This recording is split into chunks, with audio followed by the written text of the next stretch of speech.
comme j'ai récupéré à peu près le retard, sauf si vous en avez une qui est importante, sinon je vous propose de laisser la parole à Didier pour parler de homonyme.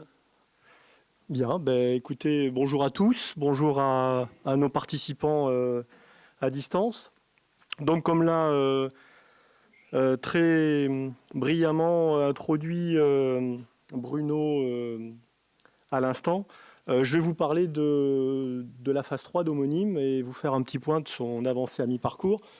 Alors je suis aujourd'hui le porte-parole d'une équipe qui travaille sur ce projet depuis maintenant plusieurs années, qui est donc une équipe à la fois Chaume et Météo France, dont j'aurais aimé que tous les noms apparaissent. D'habitude, il y avait la petite phase préliminaire, mais voilà, on en est là.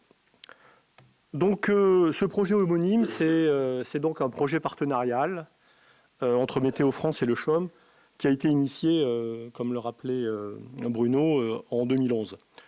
Très schématiquement, on peut considérer que c'est le socle recherche et développement appliqué aux besoins d'amélioration de la prévision opérationnelle. J'y reviendrai un peu plus tard. Ce mot a une résonance très très forte pour nous. Donc de la prévision opérationnelle des submersions. Il profite d'un support de la DGPR et fut un temps de la DGS-CGC qui s'est désengagé depuis. Les objectifs principaux, c'est donc d'améliorer la connaissance du risque de submersion et de mieux anticiper et gérer ce risque.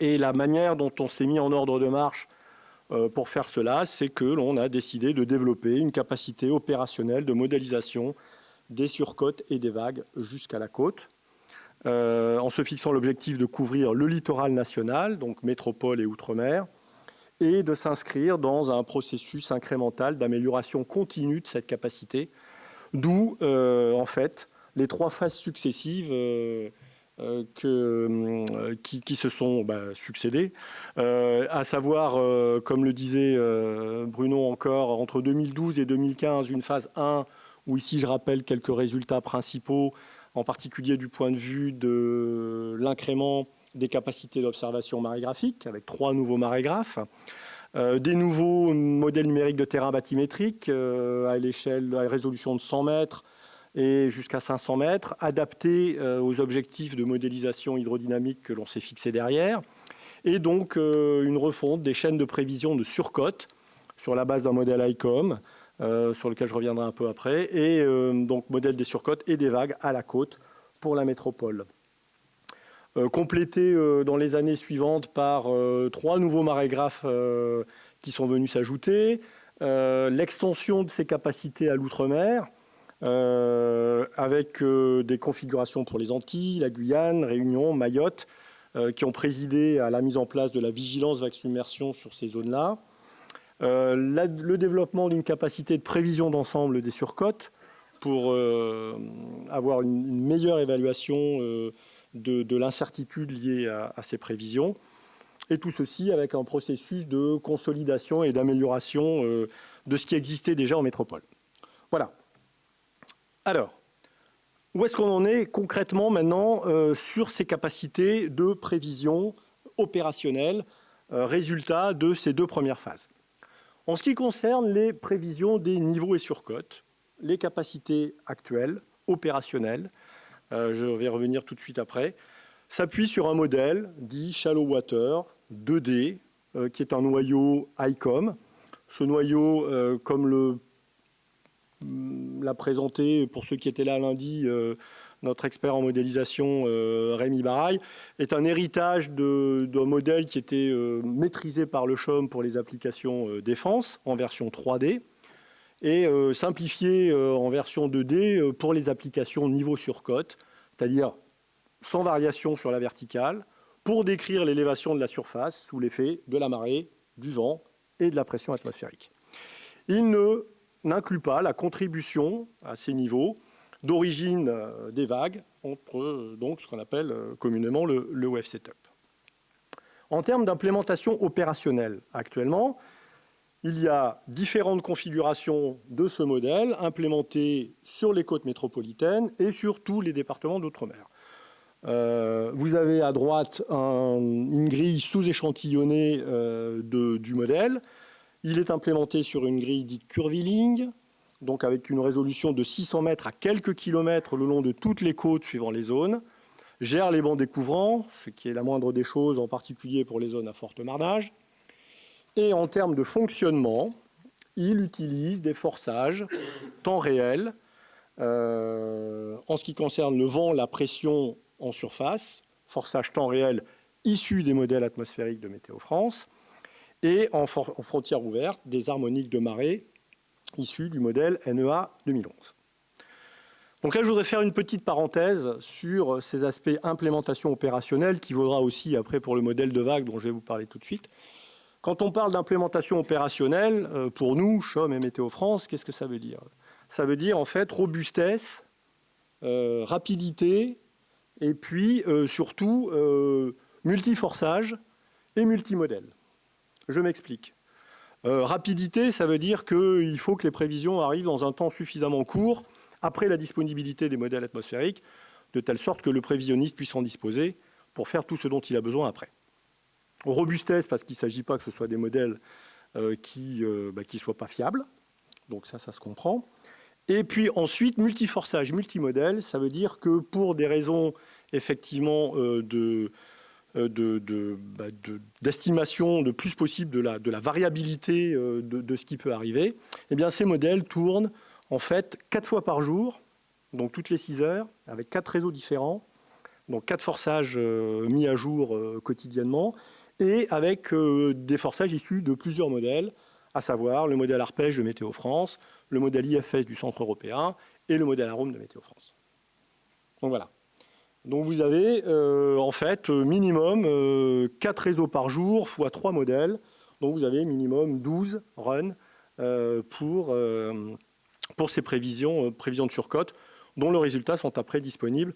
J'y reviendrai pour les prévisionnistes.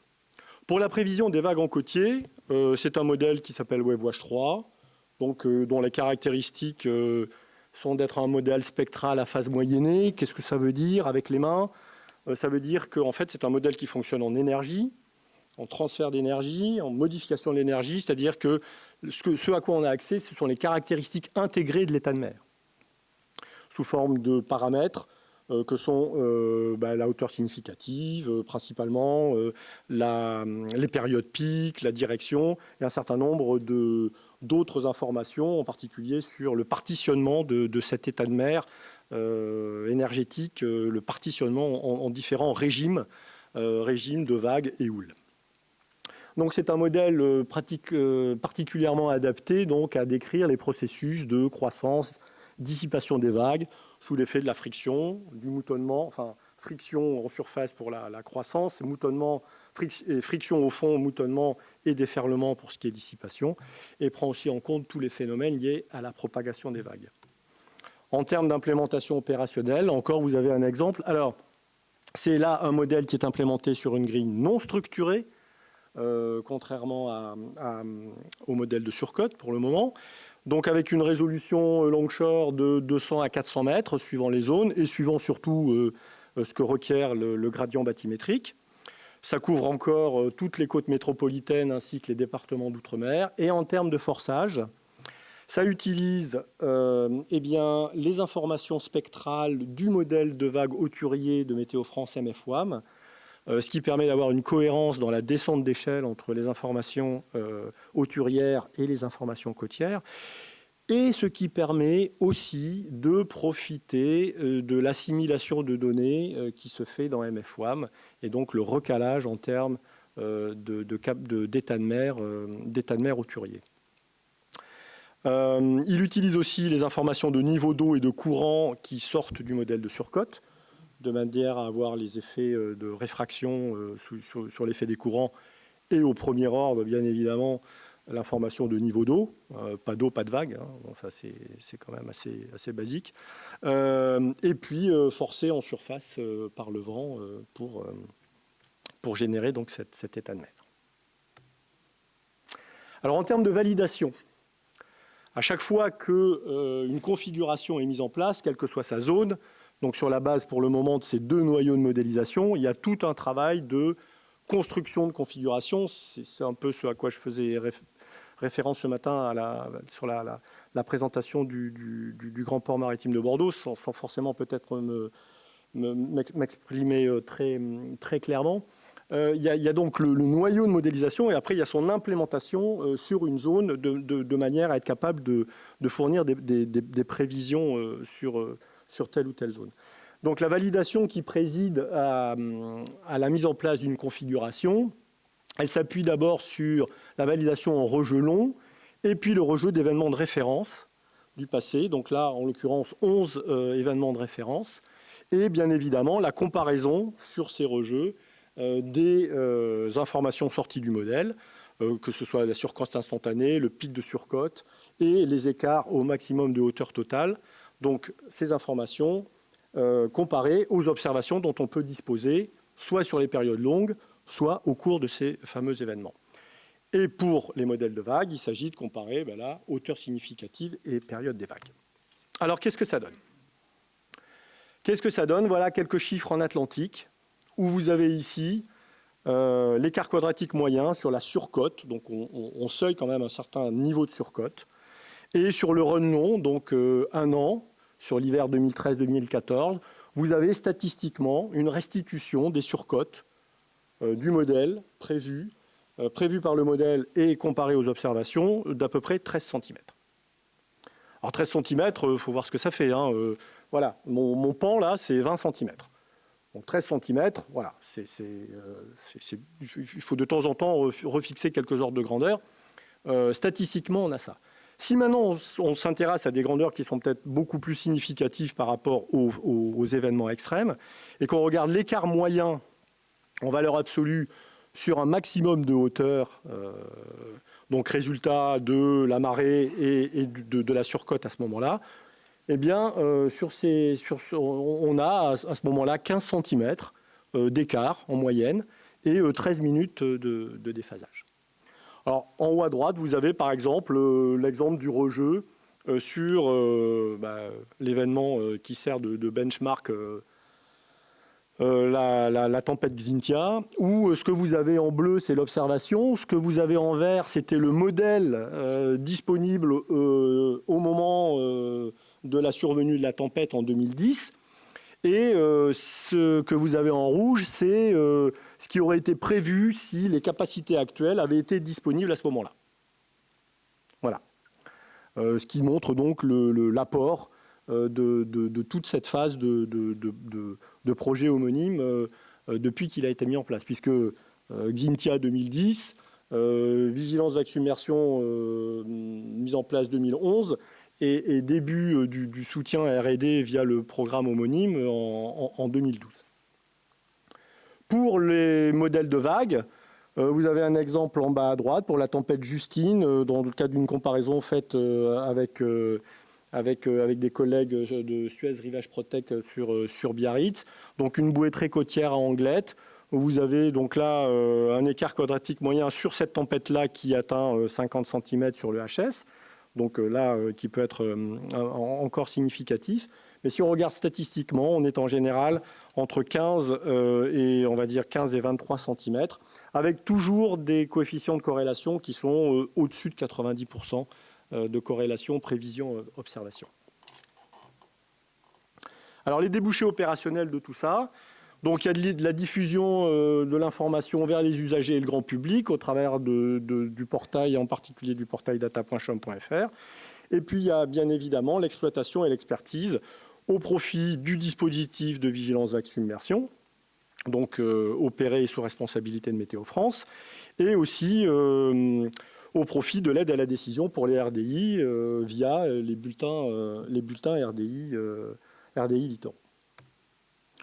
Alors voici là une autre manière de voir un peu ce que sont les résultats des capacités de prévision actuelles. Vous avez en haut la succession des cartes horaires de surcote, où on voit bien l'onde de surcote qui se propage dans la Manche pendant la tempête Eunice. À gauche, vous avez le tic-tac, donc qui vous donne ce qu'est la hauteur observée au marégraphe de Boulogne-sur-Mer.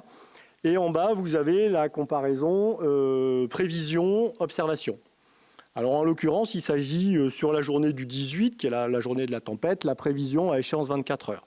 C'est-à-dire que ce qui est représenté là, c'est la prévision qui a été faite à 0 heure sur toute la journée du 18. Et ce que vous avez ici, c'est les 3 pics de surcote tels qu'ils sont vus par l'observation et tels qu'ils sont vus tels qu'ils étaient prévus par le modèle. Vous voyez que les écarts correspondent à peu près à ce dont je vous parlais tout à l'heure. Ça peut être plus 10 cm, ça peut être moins 15 cm, et c'est inférieur à 10 cm dans les bons cas. En bas, c'était, je peux le remettre juste pour la petite histoire, en bas, c'était donc la même chose, mais avec l'état de mer toutes les 3 heures. Et donc, ces informations, eh bien, effectivement, sont combinées par le prévisionniste à Météo France, qui, à côté de ça, a un certain nombre d'autres informations dont il dispose, en particulier des tableaux de seuil, faisant intervenir ces grandeurs-là, mais aussi d'autres éléments, comme les situations passées, les conditions de vulnérabilité du moment, en particulier on parle de stock de galets ou ce genre de choses, et qui, à l'issue de cette expertise, qui est une expertise propre à Météo France, eh bien, émet donc ce niveau de vigilance. Et en l'occurrence, ici, la carte de vigilance pour actualiser le 18 février à 10 heures du matin. Alors, voilà donc pour l'état de l'art actuel, de ses capacités de prévision opérationnelle. Maintenant, quelles en sont les limitations par rapport à certains objectifs ? Il y a un manque de réalisme de ces modèles en très côtier, du fait d'un manque de représentation de certains processus. On en a déjà cité un peu plus tôt, ne serait-ce que le Wave Setup. Et ce manque de réalisme, il vient principalement de 3 limitations, qui sont le manque de résolution, qui est en particulier un problème dans les zones fluvio-maritimes, les zones semi-fermées, comme celle qui vous préoccupe cet après-midi. On est toujours aussi dans un schéma où on a une modélisation indépendante de la circulation et des vagues, donc absence d'interaction circulation-vague, absence de prise en compte du wave setup dans l'augmentation du niveau moyen sans agitation. Et puis la limitation du formalisme des modèles à proprement parler, c'est-à-dire qu'il n'y a pas la physique de certains processus très littoraux comme le jet de rive, les ondes infragravitaires ou la dérive littorale. Ceci, globalement, nous met face à un problème de manque de finesse de l'information au regard de certaines échelles de prise de décision. Alors, par rapport à ça, que faire ? Eh bien, il y a un plan d'action qui a été proposé, et c'est ce qui est l'objet de cette phase 3 d'Homonime, donc qui est en cours. Bien évidemment, pour essayer d'améliorer, de continuer à améliorer le réalisme des modèles à proximité de la côte. Et ça, nous avons décidé de le faire selon 2 axes. L'un, c'est de monter en résolution spatiale, de manière à être capable de prendre plus finement le réalisme du trait de côte, ainsi que encore de la bathymétrie encore plus fine. Et ça va se faire de 2 manières. On a décidé de changer de modèle, parce que le modèle actuel nous limitait en termes de capacité à augmenter la résolution, augmenter les grilles sur lesquelles on travaille. Et puis donc en implémentant ce nouveau modèle sur une configuration opérationnelle régionale atlantique qui va venir remplacer celle existante. Et ensuite, le deuxième axe qu'on a décidé de développer, c'est d'étendre le couplage entre modèle de vague et modèle de niveau courant. Ce couplage a été testé pour lever la faisabilité technique et scientifique en phase 2. Et là, il s'agit vraiment de construire une configuration à visée opérationnelle avec une résolution cible de 50 mètres sur le Nord-Aquitaine. Et puis, le deuxième axe, grand axe, c'est mieux appréhender et exploiter les incertitudes sur la prévision. Et ça passe par le développement d'une capacité, ça c'est Météo France qui travaille beaucoup plus intensément et directement là-dessus, une capacité de prévision d'ensemble des surcotes qui existent déjà et des vagues dorénavant qui existent déjà. Donc petite parenthèse sur cette prévision d'ensemble, Il s'agit d'un modèle ensembliste qui ne travaille pas sur un ensemble lié à la modification des états initiaux par rapport aux limitations de la physique du modèle, mais il s'agit d'une prévision d'ensemble qui consiste en fait à prendre les prévisions d'ensemble de modèles météorologiques pour forcer les modèles de surcote et vague. Et ça, c'est dans le but de faire progresser le système opérationnel de référence, donc fournir des prévisions plus performantes sur une grande emprise et plus raffinées sur certaines zones, consolider le dispositif EVS à l'échelle infradépartementale et conforter la mission RDI littorale. Et en termes de préparation de l'avenir, eh bien, on veut aussi s'attacher à modéliser les processus littoraux extra haute résolution. Et là, ça passera par l'implémentation d'un prototype imbriqué sur l'île de Ré. Là, il s'agit de préparer la transition de la prévision du risque de submersion, des conditions susceptibles de générer des submersions, vers la prévision des submersions à proprement parler. Alors, où en est-on de ce programme? En ce qui concerne le changement du noyau de modélisation, je vais essayer de faire un raccourci très rapide de la présentation qui vous a été faite lundi après-midi pour ceux qui étaient là. On va dorénavant s'appuyer sur une nouvelle librairie qui s'appelle Tolosa, qui est un ensemble logiciel pour la modélisation des écoulements à surface libre. Pourquoi est-ce qu'on a fait ce choix? Bien parce qu'il profite d'un héritage scientifique important et nous a permis de transférer les acquis de la phase 1 et phase 2 dans cette librairie. Cet héritage, il résulte principalement donc de la résolution numérique des équations sur de grilles non structurées. C'est une bibliothèque qui était construite pour ça. Et il intègre dorénavant, donc, par transfert de ce qui a été fait en phase 1 et phase 2, un schéma numérique performant avec le contrôle de la dissipation d'énergie. Je vous renvoie à la présentation de Rémi Baraille de lundi. Il a aussi des bonnes performances en efficacité informatique, compte tenu des langages dans lesquels il est programmé. Pour vous donner un ordre d'idée, je parlais tout à l'heure de la mise en œuvre des modèles par Météo France. Le contrat, c'est qu'entre le moment où ça démarre et le moment où tous les post-traitements sont finis, il faut à peu près moins d'une demi-heure. D'accord, pour des modèles dont vous avez vu l'emprise tout à l'heure et dont vous avez la résolution cible. Et ensuite, l'autre avantage, c'était l'organisation modulaire de cette librairie qui permet de décliner... Ah, c'est joli. Il y avait normalement quelque chose qui était autre chose, là. C'était une petite explication de... qui permet, sur la base de cette librairie, de décliner plusieurs modèles et de faire hériter chacun de ces modèles des choses qui sont communes dans la librairie. Donc voilà pour la partie changement de noyau de modélisation.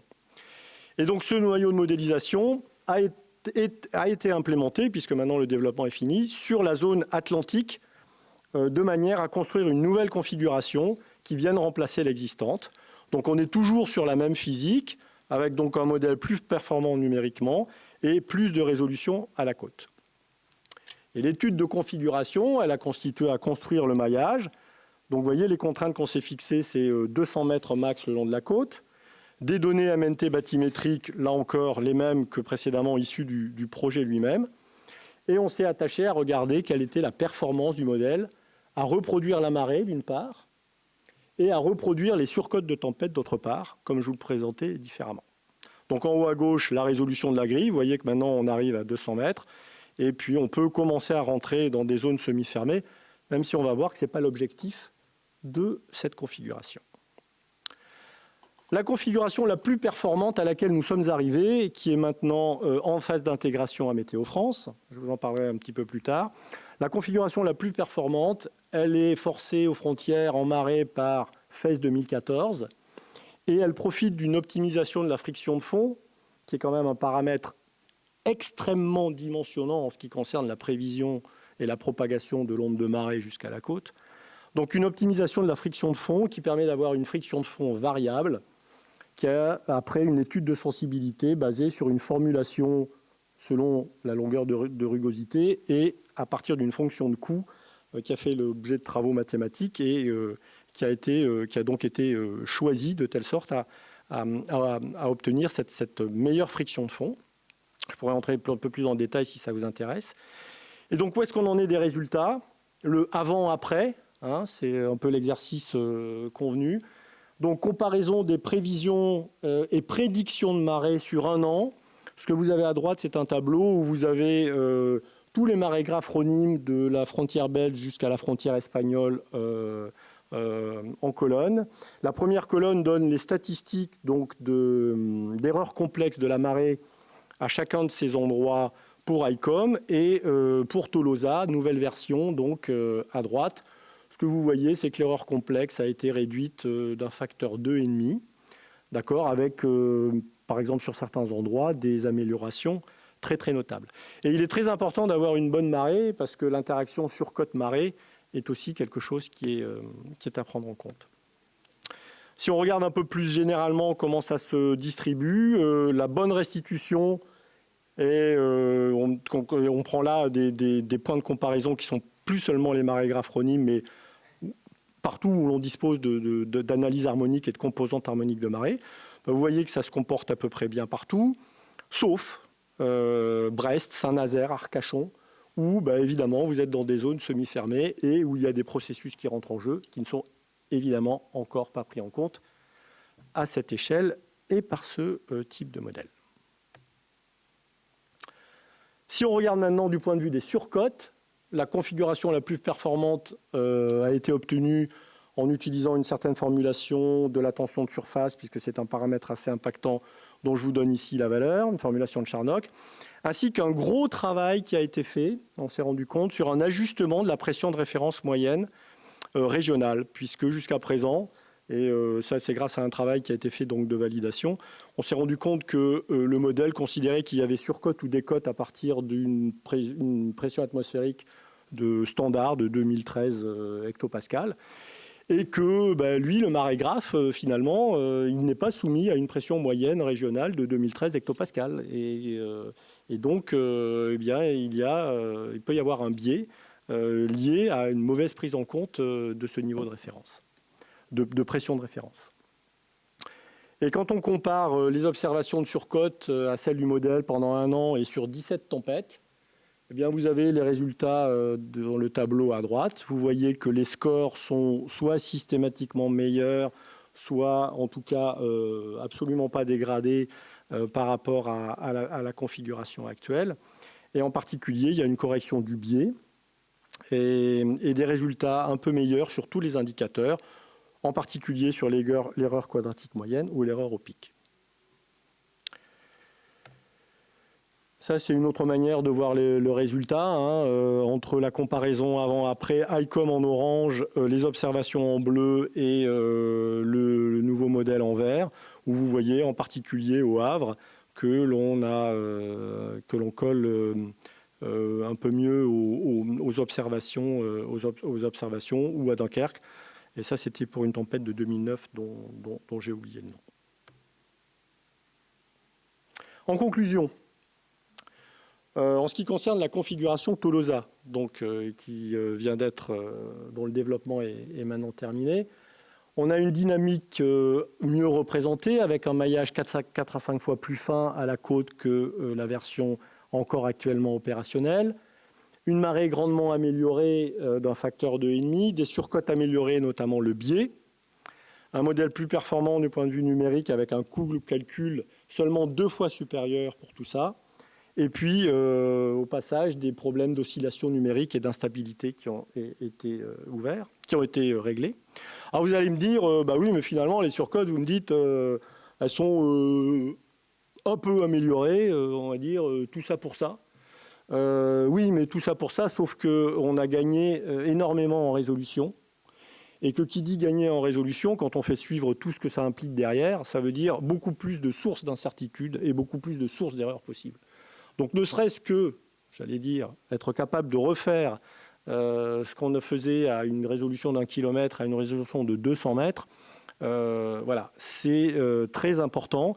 Et ça ouvre surtout d'autres marges de progression, puisqu'on dispose désormais d'une résolution suffisante pour le couplage avec d'autres modèles, donc la très haute résolution et le couplage vague niveau courant. et possiblement aussi l'évaluation du potentiel de ce type de modèle pour rentrer dans les estuaires. Et il y a dans le cadre d'Homonyme 3 quelque chose qui est prévu à ce titre-là sur l'estuaire de la Gironde. Pour finir, donc ce schéma un peu récapitulatif de la cible capacitaire de la phase 3 d'Homonyme. Donc ici, ce que vous avez, c'est ce qui existe ou ce qui est vraiment en passe d'exister d'ici très peu de temps. Donc ce qui existe déjà pour le modèle de vague, donc avec modèle non structuré 200 mètres le long de toutes les côtes, et ce que la configuration Tolosa Atlantique que je viens de vous présenter, qui est actuellement en intégration à Météo France, qui va tourner pendant toute la période hivernale en parallèle de la version opérationnelle, de telle sorte que les prévisionnistes puissent s'approprier ces nouvelles prévisions et les comparer aux prévisions actuellement opérationnelles. Et la bascule officielle, changement opérationnel, devrait intervenir en 04 2023, en avril 2023. Pour la suite, comme je vous disais, toujours avec objectif opérationnel, donc de mise en service et d'opération en routine, la configuration nord-aquitaine avec une résolution cible de 50 mètres et une capacité de couplage vague, niveau, courant. Ceci est prévu pour, on va dire, juillet, troisième trimestre 2024. On a pris un petit peu de retard pour des raisons internes au projet. Voilà, et donc prévu pour à peu près mi-2024. Et en termes de préparation de l'avenir, hein, je vous le mentionnais tout à l'heure, c'est-à-dire sur les nouveaux outils et puis se préparer à la prévision des submersions, eh bien, le Tolosa non hydrostatique extra haute résolution qui sera implémenté sur une zone pilote de manière à pouvoir faire donc de la modélisation vague à vague et donc s'approcher, si possible, le plus possible de la prévision des impacts à terre et des submersions à terre. Avant de conclure, je voulais juste préciser que j'ai parlé du modèle Tolosa. Les travaux amont du modèle Tolosa ne sont pas exclusivement financés et réalisés dans le cadre du projet homonyme. C'est un modèle et c'est un besoin qui existe aussi pour des finalités défense. Et donc, certains de ces développements sont couverts par des financements défense. Et donc, il y a là une convergence d'intérêts et une dualité évidente pour la prévision à extra haute résolution à l'échelle très locale. Voilà, je vous remercie et je peux prendre quelques questions si on a le temps et que je n'ai pas été trop long. Merci Didier.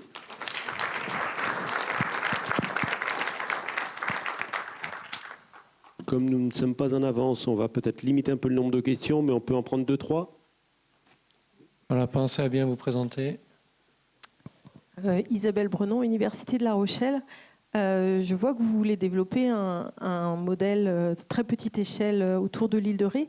Oui. Et je voudrais savoir ce que ce modèle va apporter au logiciel Schisme qui a déjà été développé sur toute l'île de Ré depuis 10 ans, en fait. Alors, ce qui va apporter au logiciel Schisme en tant que tel... non, qu'est-ce qu'il va apporter de plus en connaissance? Schisme, c'est un autre logiciel.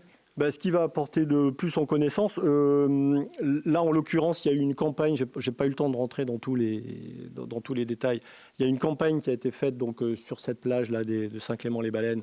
Donc à ce titre-là, il peut y avoir une intercomparaison entre les modèles pendant cette zone-là, pendant cette période-là.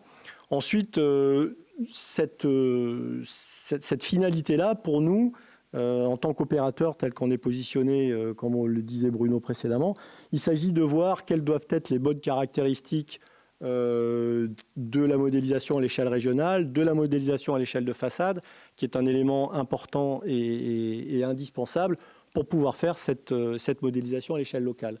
Donc voilà, apporter de plus, en ce qui concerne le modèle Tolosa, potentiellement compte tenu de ses performances numériques, du fait que c'est du 2D aussi, mais surtout de ses performances numériques. L'objectif qu'on doit regarder, mais à terme, d'essayer de voir s'il est possible de le faire tourner en temps réel. D'accord. Et donc, vous venez de dire qu'il est 2D. Et Oui. comment vous allez faire dans un estuaire comme celui de la Gironde pour traiter du 2D? Parce que c'est une circulation étagée. Donc... Alors, déjà, ce sera pas du non hydrostatique hein, dans la Gironde. Hein. Ce sera du shallow water 2D. Ça, il faut c'est l'objet de ce qu'on doit faire un peu en fin de projet, qui est de regarder le potentiel que peut avoir ce genre de modèle de façade à la résolution de quelques dizaines de mètres sur la prévision en zone estuarienne, avec toutes les problématiques de modification de la bathymétrie qu'il peut y avoir, etc. Je peux peut-être compléter pour la partie Gironde. Oui. Donc Bruno parce Jeannet. qu'on a besoin du 3D en circulation étagée. Alors, ce qui est important, c'est qu'avec le modèle homonyme 3, on aura des informations qui seront en début de mer. Alors qu'actuellement, pour les modèles que l'on utilise pour la prévision des crues sur la Gironde, on va chercher déjà relativement loin. Donc là, on aura des informations qui seront plus précises et qui seront plus proches de la côte. Donc ça va permettre d'améliorer le modèle, puisqu'il y a 2 modèles déjà qui existent déjà. Pour le Grand Port de Bordeaux, on a un, mais il y en a d'autres qui est utilisé par le SPC pour la prévision et qui vont chercher leurs données un petit peu loin. Donc là, ça permettra d'avoir des informations plus proches de la côte et plus fiables. Le cisaillement de courant, écoutez, pour le moment, moi, j'ai pas connaissance de modèle 3D opérationnel, de modèle opérationnel qui tourne en 3D. Celui qui est opéré à Météo France, c'est aussi du Télémac 2D. Voilà. Mais oui, en tout cas, on va regarder. On va regarder ce que ça peut faire. Et en tout cas, il faut pas perdre de vue aussi que l'objectif principal, c'est la prévision du niveau.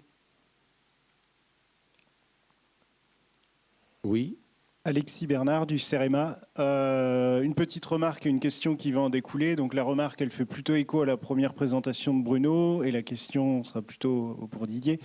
La remarque, c'est sur la bonne imbrication des maillons entre les opérateurs.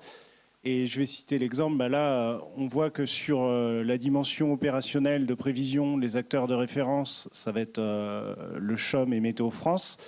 Alors que sur la connaissance, on va dire, historique, les bases de données de rejeu sont produites ou bien par l'IFREMER, ou bien par le CEREMA et l'EDF, ou bien par le BRGM. Et ça pose des questions, notamment pour les gestionnaires de systèmes d'endiguement qui vont bâtir leur connaissance théorique sur la base d'une donnée de rejeu qui vient de certains opérateurs et de certains modèles, alors que en opérationnel, ils vont devoir travailler avec les outils qui sont à leur disposition. Donc ma question, ça serait, est-ce qu'à la sortie des nouveaux modèles opérationnels, il est envisagé de disposer et de produire des bases de données de rejeu qui feraient référence pour disposer d'un référentiel commun? Alors oui, ça a déjà été le cas dans le cadre d'une autre opération un peu plus ponctuelle sur Saint-Malo. Où on a été amené à faire un rejeu de surcote et de vagues avec les modèles actuellement opérationnels sur 40 ans. Donc ces rejeux, cette réanalyse, elle est prête, elle existe. On n'a pas encore la possibilité de la mettre facilement à disposition, mais ça ne saurait tarder. Oui. Je vous propose une dernière intervention d'une personne qui a levé la main très tôt. Et puis après, on arrêtera pour cette présentation. Merci. Oui, je voulais préciser déjà que pour ce qui concerne les travaux réalisés par le port de Bordeaux, donc le modèle est bien 3D. Vous pouvez vous présenter, s'il vous plaît, pour les personnes qui sont à distance. Pardon ? Vous pouvez vous représenter pour les personnes qui sont à distance. Fabrice Klein, chargé d'innovation au Grand Port Maritime de Bordeaux. Donc je voulais préciser que le modèle actuellement en cours de développement est bien 3D à 8 couches. Et donc ma question tout simplement, c'est de savoir est-ce qu'il est prévu dans Homonyme des sorties en open data justement pour prévoir des couplages avec d'autres modèles? Absolument. D'accord. Absolument. Alors j'y suis peut-être passé. Alors c'est 3D très bien. on est preneur aussi des performances, temps calcul, etc., que vous serez auxquelles vous serez amené à être confronté pour pouvoir tourner. Là, je le répète encore, hein, il y a des exigences vis-à-vis des dispositifs nationaux qui sont de tourner plusieurs fois par jour pour bien suivre la cinématique de la tempête, tourner en multiforçage, tourner en multi-réseau, etc. Donc voilà. Mais si un modèle 3D peut enfin, en tout cas, on sera intéressé par les performances auxquelles vous êtes amené à être confronté en mode 3D. Nous, jusqu'à présent, les modèles 3D se sont avérés beaucoup trop lourds pour la mise en œuvre telle qu'on souhaite la mener. Et oui, oui, 2 fois oui, 3 fois oui à votre deuxième partie de question. Un des autres objectifs de ces 2 premiers niveaux, c'est effectivement de fournir un écosystème qui permette de faire soit la modélisation locale à extra haute résolution pilotée par des collectivités éventuellement, soit pour entrer dans des estuaires ou dans des zones très particulières. Mais on a aussi l'objectif de s'assurer que ce niveau intermédiaire, pour éviter des éventuelles inégalités territoriales, que ce niveau intermédiaire permette et soit bien calibré pour d'ores et déjà faire certaines estimations. Alors là, je parle en termes de submersion, hein, de risque de submersion, permettre de faire certaines estimations d'impact à terre. Très bien. Il y a matière à discuter alors. Mais oui, absolument. Il y a déjà, par rapport à ce qui tourne actuellement, des interfaçages en flux, temps réel, qui sont faits avec des systèmes locaux. C'est en préparation avec ce qui se passe sur, j'en citais Suez-Biarritz. Le projet Survey piloté par l'UNIMA, Alliance La Rochelle, Survey sur les Pertuis charentais, fait actuellement sa descente d'échelle complète. On se connaît, on est déjà en lien et il n'y a pas de raison que lorsque cette capacité-là sera pleinement disponible, elle ne s'interface pas à ça, ce qui permet, et c'est là un autre point crucial, d'assurer la cohérence entre les informations qui sortiront de systèmes locaux avec les informations qui seront disponibles via le dispositif national. Merci Didier Jourdan donc, pour cette présentation et puis pour ces échanges. On va passer à la suite avec le SPC Maine-Loire-Aval, là, donc, sur l'estuaire de la Loire.